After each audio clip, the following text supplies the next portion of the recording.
kind of crazy. This new Surveyor that they're coming out with here, it legitimately has a budget that threatens stick-built campers, but gives you a lot of big laminated features. You want to check this out. Welcome, everybody. Josh RV Nerd of Bish's RV here with the new Surveyor Legend X series. We haven't seen X's in a while. They haven't been out there for a long time. Well, I haven't seen my X in a long time, and that's the story I'm going to stick to. Oh, I'm going to get in trouble with that one. Moving on from there, what we're looking at here, legitimately, this is a laminated RV that is threatening and challenging the budget of many stick-built campers. So it's a 35-foot super slide true quad bunkhouse with washer-dryer prep, factory standard dual air, 200-watt solar package, a private true queen bedroom, bigger XL bathroom vent fan, huge power awning, dual entry, and a partridge in a frickin' pear tree. With a starting MSRP of around $40, give or take. Now, we'll certainly have discounted sale pricing available through our stores at Bish's RV, but that is legitimately threatening and challenging the pricing of some stick and tin campers out there. Actually, it's better than the pricing of some stick and tin campers out there for something that's extra tall. Again, it has dual air. It's a freaking icebox in there, and I'm only running one of the air conditioners today, and it is hot. You're going to see me sweating when I'm outside of this thing. Well, of course, I'll be behind the camera most of the time, so maybe you won't. I don't know. The underbelly's still enclosed. You've got that giant walk-in pantry-tainment center right when you enter the door, but that could be either a combo or stackable washer dryer, and that's located directly above the tires, which is the best place for a washer and dryer to ride down the road, because that's where it's getting the biggest, bestest shock dampening out there. Now, there's a couple things that this RV doesn't have. Like, it doesn't have an oven. Let's just get that right out of the way. It doesn't have a couple cabinet doors like some of the other Surveyors would. There's a few things that if you're willing to sacrifice like 2% objects, you can save like 10% cost. And that's what we're looking at here. This isn't starter class. It's what I call smarter class. For someone like me, who's a park pavement princess camper, this would be, actually, you know who this would be awesome for? Would be my older brother, who's got 3 boys, and him and his wife want some separation from them. If you're looking for that separation from the kids, this is the one right here. To give you your bearings, we are walking out of the bunk room currently. The entry door is directly to our right, effectively. I wanted to begin right up top. This RV is outfitted with over 30,000 BTUs of factory standard cooling power. So back here, you have the Furrion Chill Cube air conditioner system, and that is a variable output unit. It's up to an 18,000 BTU air conditioner, which is already more powerful than most things. It allows for one centralized ducting runoff of it. So that air conditioner is also providing central air cooling into the bunk room. The bedroom and the bathroom are sharing a second centrally ducted air conditioner, totally separate from back here. So it's got a small mini ducted run, which prevents the ducting from getting heated up in the attic construction of the roof when the sun's beating down on this thing. And that really helps enhance the efficiency. A lot of manufacturers, whether it's travel trailers or fifth wheels or whatever, they are adopting this kind of dual system, really pseudo pioneered by like the Alliance Group. They were one of the very first to do some big RVs without centralized ducting, and everyone thought they were nuts until their units started cooling very effectively. And then they went, oh, maybe there's something to it, you know, right here. There's a lot to cover. Even though this is what I call a smarter class camper, it's a little more simple, basic level of camping. There's still some really good stuff going on here. Like, we're still 6'9" tall. They don't include a factory TV, nor an electric space heat and fireplace, or a centralized vacuum system in this, like they would many of the other Surveyor models. Those are, you know, neat things, certainly, but they're not what necessarily everyone would call necessities, so they don't always include that kind of stuff. They're still including the handy, like, cutting board sink cover, because again, that's something you're probably going to do every day. And this could be where a situation where I should have asked an extra question. But I noticed laying on the counter in here when I came in, there was this extra cutting board. I'm not exactly sure what or why it's here when we already have the wooden one. I've never seen them do that in any other Surveyor. Maybe it's a decision they decided to do here. I threw it next to the stove to maybe help with some stovetop side splash grease guard, but that's probably not its actual purpose. That is a 12-volt compressor fridge, by the way, in the 10-plus cubic foot variety. What you can't see, though, are floor vents, because they ain't here. This is extremely easy cleaning and pet friendly. Very good against, dining spills from the kids over here. The dinette's a very basic booth dinette. It can fold down into a sleeper. There's storage below it. There's storage below the jackknife sleeper sofa as well. This is, as far as I can tell, one of the situations, though, where you don't have the normal variety of seating choice and solutions in this that you would often have in a bunch of your other Surveyors. Many of the Surveyors give you a choice between theater seat, hide-a-bed, or dinette in a seating position. This one is pretty much WYSIWYG. This is what you see is what you get. I haven't used that phrase since 1997, which was the very last time I ever learned website design. Moving back here, we do have a sliding privacy door, and we have true quad bunks. The thing is, in a camper like this, I half expected the bunks to be rather neglected, but here's what I kind of noticed. You have household and USB outlets for every single sleeping position. We have lights. Let me get this blanket out of the way that they put in here to look pretty. You have lights for every single sleeping position. You have individual lights for the bunks. You also have ceiling lights that mom and dad can reach right from here if you are so inclined. Now, I don't want to flick all the switches like I used to do in the past. I'm fortunate enough now to have a full-time video editor on staff with us, with whom I'm very appreciative. But he's epileptic, and I don't want to cause him to have like a stroke or something like that. I take that very seriously. I've always tried to be a little sensitive to it, but speaking with him has made me a little more aware and sensitive. Now, the storage in the bunk room's open face. I would probably put some kind of netting on there just to help keep everything in place. But you got room for duffel bags under the one bunk right there, and you have the 4 individual beds. A true quad bunk has become a very difficult thing to find. Well, look at this vent. Well, first of all, you've got TV hookups on the wall in case you're, feeling generous. But look at that vent. You might notice this is prepped for 3rd air conditioner. So it's 2 air standard, has the capacity to drop a 3rd air back here in the bunk room. And again, this is challenging the price point of some stick and tin campers. There's definitely some stick and tins that are cheaper than this. Don't get me wrong. I'm not trying to oversell it and underdeliver it. But pound for pound, dollar for dollar, I think they're bringing some serious hot sauce to the equation here. And don't forget, the RV's 6'9" floor to ceiling. It's a little bit bigger than industry standard. A lot of brands, when they start getting into a price sensitive segment, they'll make it a little bit smaller, a little bit shorter.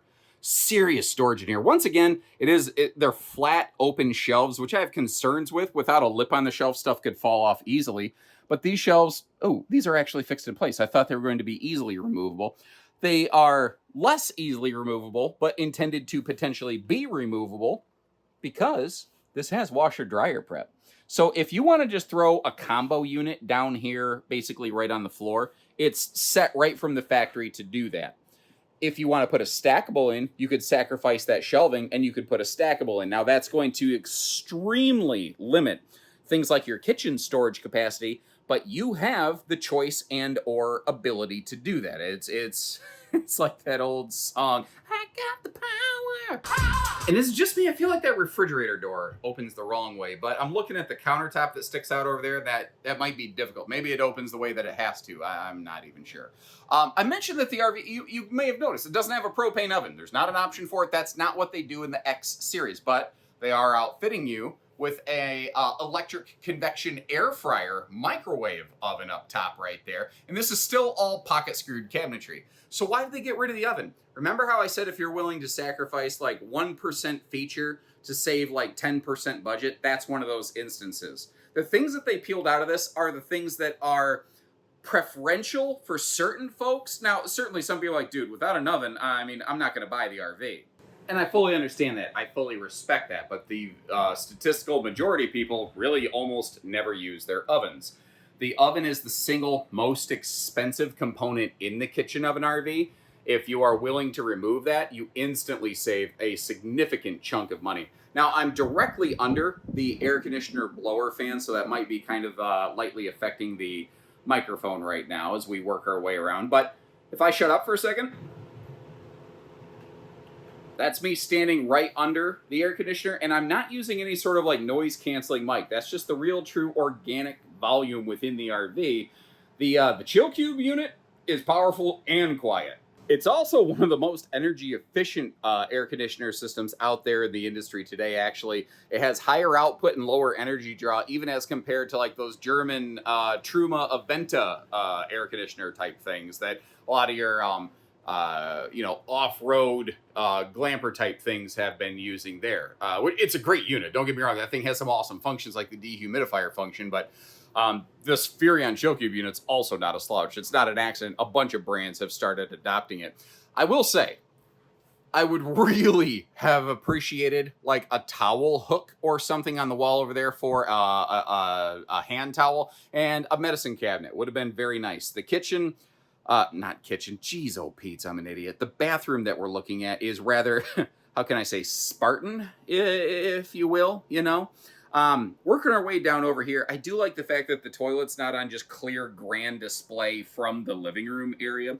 The space around this, like if I do my toilet selfie routine on the left side of the screen, elbow room is excellent, leg room is excellent. I had no problems there. Now, walking around this repurposed factory, which is now a marketing facility, my shoes are filthy, so apologies to Surveyor for my dirty footprints in here, but remember, you invited me. So, oh, hold on. Look back down at the base of the shower. Notice how they have the heat vent coming off the side of it. They really stuck to their guns on making this a like no heat ducting directly in the floor kind of camper.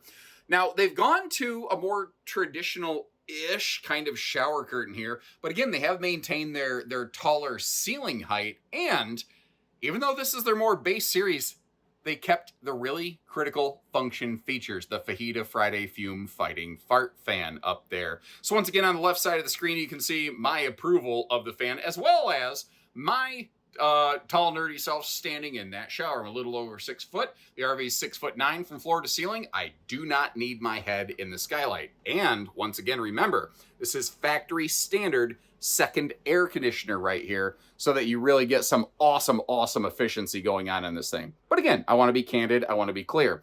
You don't have doors for the overhead cabinets here on the X series. You still have doors for your hanging wardrobe towers. You still have the double dresser drawers going on. You still have the household and USB outlets on both sides of the bed. You've got those awesome headboard power pockets. You just don't always necessarily have everything the other Surveyors have, which also means you don't have all the budget or the weight some of the other Surveyors have.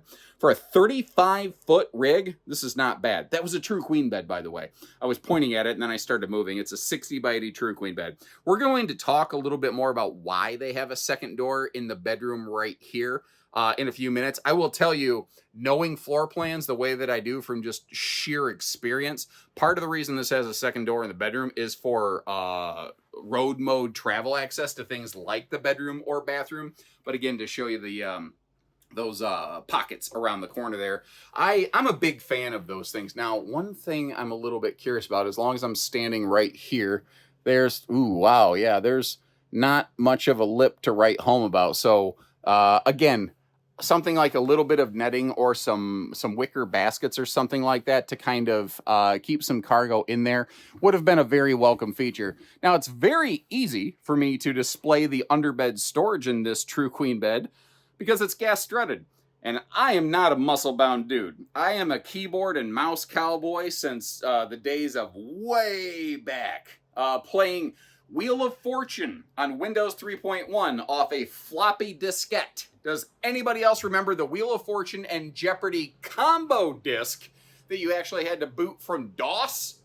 That's how far I go back in the nerd cycle of things, back when Windows was actually just picture DOS, effectively. Anyway, my point is my arms aren't strong. So if I can lift that bed, folks, so can you. And you may have noticed we have now closed the slide and entered what I call road mode. If you find the extra footage, like all the time we take to show you all the storage and talk about all the cabinetry and all those extra details, closing the slide up, this stuff takes tons of time. My videos could be 4 minutes long if I didn't do all the extra things that you folks have asked me to do over the years. So if this is useful, let us know. As I said, we are going to have what I call two-stage travel access, but for travel stops. You can get to your kitchen. You can get to the bunks. That's where I was a second ago. This is a rack and pinion slide though, so you should not occupy this slide in transit. Now, if you're using the spaces for storage, that's okay. They allot for that. They don't, plan on a person sitting on the inside edge of an unsupported slide out. So kind of keep that in mind. Again, though, it is 2-stage travel access, but you can get to your kitchen. You can get to your bathroom through the front door. You can get to all of your sleeping, albeit through 2 separate doors. And I know that's not necessarily the most... whose shoes are those? Do we have a... What are you doing, Ben? Okay, well, Ben is apparently taking a quick little break in the nice air conditioning over here and demonstrating the fact that, yeah, no, a grown person absolutely can sit up on the bed without clocking their head. And again, I'm not using crazy, stupid fisheye wide-angle lensing or anything. I don't think I talked about this before, but you do have a TV hookup over there on the wall. It's on that wall because the opposing wall is a sliding door, so you can't exactly, put a TV on a sliding door. I guess theoretically you could. They just don't. Anyway, so yeah, you get the idea. This is going to be nap and crap accessible for the grown-ups, whereas the back door of the camper, that's going to be for the kids to take a nap or get a little snack-tastic action going on. So the specific RV we're looking at, it tipped the scales at 6,364 pounds. That's the real-world shipping weight of this specific RV, which could be a little bit different from the generic brochure weights and measures. I never always get a fully clear idea as to what those variances are, if there are any, because I don't have the brochure weights and measures available in front of me as I record this. I just want to try to arm you with all the information I can to put you in a position best able to interpret the data effectively. Now, there's, we're looking at the Legend X series. And again, there's a couple things it doesn't do that you see on the other Surveyors. Like, it doesn't do a window in the front, but that also doesn't offend me. I like the fact, actually, that I have a choice between a Surveyor with or without a front window now, because they look really cool, don't get me wrong, but they're effectively a thermal hole in the wall with less than an R1 resistance value, and I don't love that. So I also do enjoy privacy, and I already think with the taller ceiling and the longer bedroom, since it's a true queen bed, I already think it feels big enough for my needs anyway, that I'm okay with it. We still have a power tongue jack up front doing the heavy lifting for us back there. You see that guy in the blue shirt in the background stalking me like a gas station murder hobo? That's Mr. Ben. Wave at us, Mr. Ben, so they know that you're a real human being. Ben is, he's actually Mr. Surveyor. He's one of the guys that helped set this up today. So maybe leave him a little note that says, hey, thanks, Ben. We do still have a battery disconnect and a 200-watt solar package on these. Now, your other members of the Surveyor family, they have a 400-watt solar package. For someone like me, who all I need is a small amount of solar to keep my battery trickle charge topped off, this is perfect. I don't need anything more than this. And you could say, well, why don't they do this? Why don't they do that? They probably do some of those other fancier things in the full Surveyor Legend or the Grand Surveyor Big Brother series to this. This is not a big, flashy, fancy kind of rig. This is the kind of thing where you're like, listen, my kids are going to beat the crap out of this thing. I want something where, I could keep my kids in it for 6, 7, 8, 9, 10 years, and then eventually we could swap out to get a couples camper. That's what I'm looking for. Well, that's what this is right here. You might notice, though, it is a single sewer outlet, which is really, really nice. Although, I'm a little confused. Does the washer dryer actually, those hookups, they must drain into the kitchen holding tank, because I don't see a separate outlet for those. You do have a black tank flush right there. Now, actually, while I'm saying that out loud, a quick cautionary note on the washer dryer hookups. Those things can put a lot of water into the holding tanks. You're probably going to want on-site sewer to be able to dump your tanks more frequently if that is how you plan to use the camper. And we have a big pass-through in this sucker. Now, again, being clear, being fair, in the more simple, bare necessities edition, we don't have slam latches. We at least have magnet holdback still. That's nice, though. You still have the same general construction on these that you have in the rest of the Surveyors. They didn't build it chintzier. They just equipped it more simply. Think of it like a trim package, The first thing that came to mind for some reason is the old, it's a Chevy LS instead of a Chevy LT, if that makes sense. But the function features are still there. Like the big power awning that covers both entry doors very nicely, the dual stable steps for coming and going easily, and those, I tell you what, That takes so much of the herky jerkiness out of this. And there's some people like, I don't want a door into my bedroom. I don't like that. I'm afraid someone's gonna come in and murder me. Well, think about this. You've got bunks in the back of the RV. If your kids are out there or in there trying to snooze and you're coming and going, shutting that camper door, and let's be real, you got to be a little bit whack friendly with those things. You don't want to wake the kids up because if they don't sleep good, tomorrow your life's going to be a living hell. Like, it's just, that's the reality of the situation. You love your kids, but sometimes you almost end up loving them to death, you know, when that kind of thing happens. Well, having a second door straight into the bedroom so that you can stay up at night and have a drink or two around the campfire, or not, you know, however you camp, it gives you at least the opportunity. Now, it's all prepped for a grill/griddle, you see, but the X series, they just don't force that on you. And frankly, I'm okay with it. I don't know that I would use the RV factory supplied cookers very often. I've not found them to be my favorite cooking solution on RVs, but some people really like them. You do, of course, have a gas grill quick connect down below there. That's the little white flag. Now, when we go to the X series, we do swap to import tires from Goodyear's. I want to be clear and candid and transparent with you. I want you to understand what you're getting and what you're not. For someone like me who doesn't tow very far, who doesn't tow very fast, I'm fine with it.